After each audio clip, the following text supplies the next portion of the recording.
तो ये क्वेश्चन करते हैं।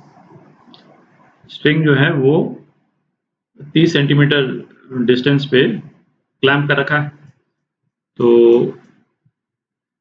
ये दो एंड पॉइंट्स कर देते हैं, ये एंड पॉइंट्स, और ये आपकी स्ट्रिंग हो गई।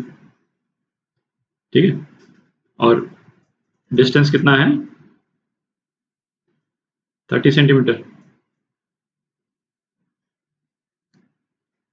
टेंशन दे रखा है स्ट्रिंग में 1 न्यूटन, और मास पर यूनिट लेंथ दे रखा है 10 ग्राम पर मीटर। तो ये हो गया 0.01 kg पर मीटर। ठीक है। अच्छा, फ्रीक्वेंसी दे रखी है स्टैंडिंग वेव की 50 हर्ट्ज। ठीक है, तो पूछा है कि ये कौन सा हार्मोनिक है और ओवरटोन कौन सा है। तो वेवलेंथ निकालते हैं पहले, है ना, फिर पता करेंगे। तो वेलोसिटी कितनी है?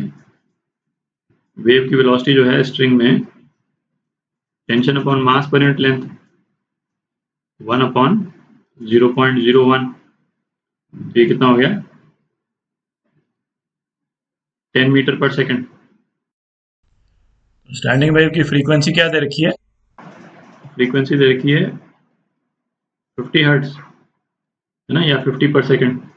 तो वेवलेंथ कितना हो गया? वेलोसिटी अपॉन फ्रीक्वेंसी 10/50, 0.2 मीटर या 20 सेंटीमीटर हो गया। ठीक है, तो वेवलेंथ कितनी हो गई? वेवलेंथ हो गई 20 सेंटीमीटर। ठीक है। अच्छा, ये तो अपने को मालूम है स्टैंडिंग वेव का एक लूप, इसमें जो लूप बनेंगे दोनों तरफ चूंकि क्लैम्प्ड है तो इस टाइप से लूप्स बनेंगे, और एक लूप की जो विड्थ है वो कितनी होती है? λ/2। ठीक है, तो इसको W बोल देता हूँ। एक लूप की विड्थ जो है वो λ/2 मतलब 10 सेंटीमीटर।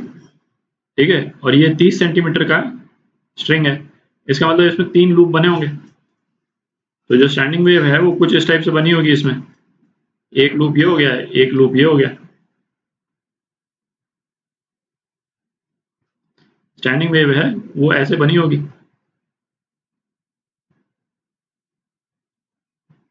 ठीक है, तो 3 लूप हो गए। 3 लूप का मतलब क्या निकला कि ये कौन सा हार्मोनिक है?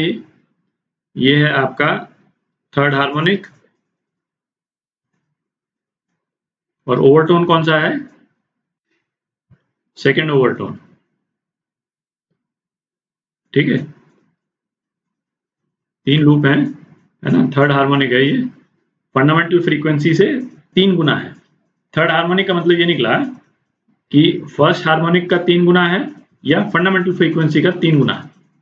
ठीक है, और सेकंड ओवरटोन का क्या मतलब निकला कि जो फंडामेंटल फ्रीक्वेंसी है उसके बाद की ये दूसरी फ्रीक्वेंसी है जो अवेलेबल है। ठीक है, तो क्योंकि फंडामेंटल फ्रीक्वेंसी क्या होती इस केस में? फंडामेंटल फ्रीक्वेंसी होती सिंगल लूप की। ठीक है, और उसके बाद कौन कौन सी फ्रीक्वेंसीज अवेलेबल है? एक ये फ्रीक्वेंसी अवेलेबल है ना, इस स्ट्रक्चर की, और दूसरी ये हो गई। तो ये सेकंड ओवरटोन है। तो फंडामेंटल के बाद में सेकंड फ्रीक्वेंसी अवेलेबल है।